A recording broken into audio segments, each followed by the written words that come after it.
দোস্ত তোর আমি একটা কথা কব। কি কথা কয়ে ফেলা? কথা হচ্ছে দোস্ত, তোমার আমি একটা কাজ দেবো। ওই কাজটা যদি তুমি করতে পারো, তুমি আমার কাছে 10 লাখ টাকা পাবা।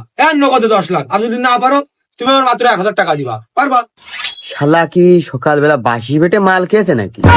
আমি না পারলি 1,000 টাকা দিয়া লাগবে, আর পারলেও আমার 10,000 10 লাখ দেবে। কি কাজ কদিন ক, তোর টাকা কিন্তু দিয়া লাগবে না ক। না, তোমার তো আমি টাকা দেবো। তুমি যদি পারো তাহলে আমি টাকা দেবো না। তোমার হচ্ছে কাজ কোনো জায়গায় না, শুধু এই জায়গায় দাঁড়িয়ে তোমার ওই কাজটা করতে হবে। কিন্তু টাকা তোমার আগে জমা নিতে হবে 1,000। আরে নে, আমি হেনতেই তো টাকা দিবা নে।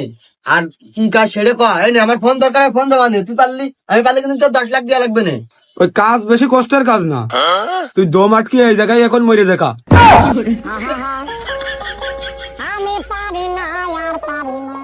কিরে ওরা ভ্যাল ভেঙে হা করিস কে? ও জানতাম পারবি না। 10 লাখ টাকা কি কাজে নিতে পারলি না। ওই 1,000 টাকা দিয়ে ফোনটা ছাড়াই নিয়ে যাস। চলে গেলাম।